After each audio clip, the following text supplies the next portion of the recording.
John Harbaugh indicated that Lamar Jackson was hurt during Sunday's game when a Bills defender hit him around the knee. He was limited in practice Monday. Lamar has a quick turnaround. He plays Thursday night against the Jets. Meanwhile, we saw Patrick Mahomes holding his throwing hand during the entire game during Sunday's win over the Patriots. X-rays were negative, and Coach Andy Reid says he should be available Sunday against Denver. Stephen A., tell me this. Whose injury is more concerning? Well, I definitely believe the injury that's the most concern is Lamar Jackson. When you look at this quad situation, the way he runs with the football, you could talk about 1,017 yards rushing. He's the leading rusher for the #1 rushing attack in all of football and the #1 offense in all of football. Oh, by the way, they ranked 26th in the pass. Obviously, that's not that important to them. They need to run the football. And Lamar Jackson has a lot to do with their ability to run that football. When you look at everything else that they have available to them, and you look at their leading receivers, Mark Andrews can play, Hollywood Brown can play. We all know that. Those are your two top receivers right there.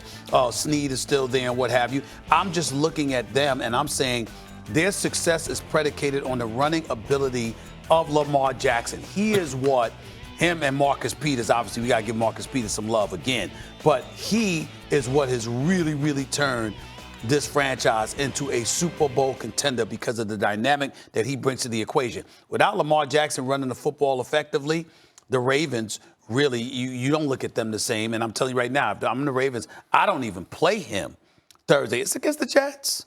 If you can't, I mean, listen, I know your backup is Robert Griffin III, and we haven't seen him too much in the last half decade. But the bottom line is this. If you can't beat the Jets, okay, then excuse me, you ain't no Super Bowl contender. And between Mike Vick and Lamar Jackson, there was Robert Griffin III, by the way. Let's not forget what he was as a rookie. No, he was special. He was unbelievable. He almost got amputated by Haloti Ngata. And, by the way, played on a leg he shouldn't have played. That's Begged right. his coach to play. They put him in, never the same. That's so right. Lamar Jackson, I agree with you about the rest. But Right. which presents the bigger problem for their team? Is it Mahomes' hand or Lamar Jackson's leg? So in order to answer the question, you have to imagine that it handicaps their ability to do the thing that makes them great, right? Actually, Mahomes' injury is worse for his team. Mahomes can run, but he ain't going to beat you with his legs all night. Lamar Jackson can throw, but he might be able to beat you with his arm. Don't forget, I bring up that Warren Sharp stat all the time, most accurate 21-year-old passer in football history, in NFL history. But even compared to other rookies, right, who weren't 21, Peyton Manning, Andrew Luck, like are these great quarterbacks? What? Carson Palmer, not to mention Goff and Wentz. Higher completion percentage, more yards per attempt, lower interception rate. As rookies, now, is he a better or worse passer than he was last year? He's better.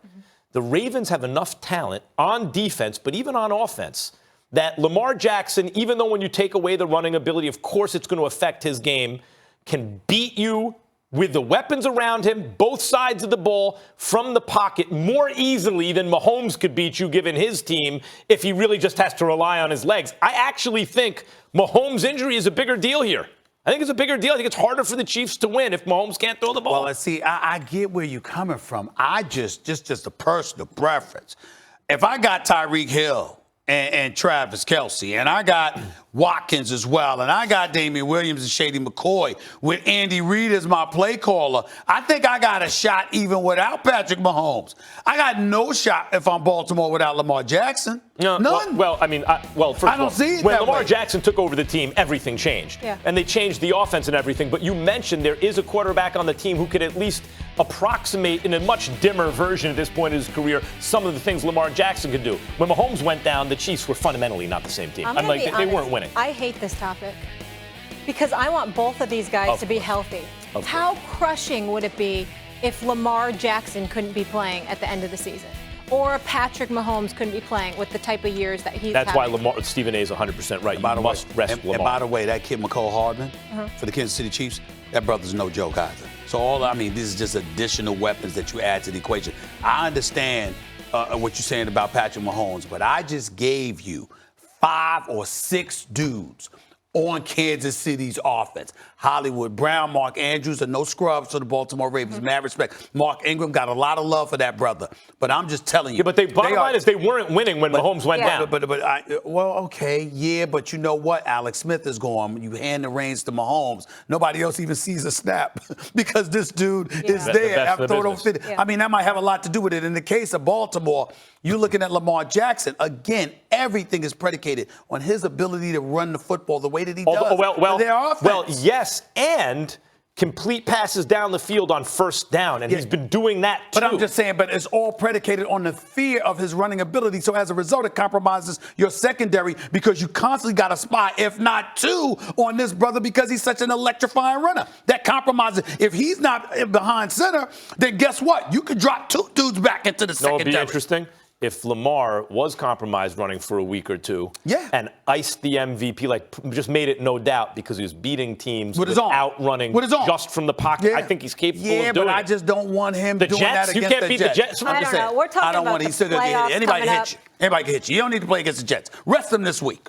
Rest him this week. No question. We want both these guys Get him like a nice masseuse just every day. That's his practice. You know what I'm saying? They're getting it all out. Excuse me? If you're available. No, I don't do those. I don't do those. I get those done. You just receive them. I get those done. I receive them. Okay. I don't get. I don't think Lamar Jackson wants to give you. No, I don't think so. Right. I don't think so. Up next, friend of the show and one of New York's biggest stars is in the house. There he is. We'll chat with Fat Joe when First Take continues. You are now rocking with the best. Gangstar.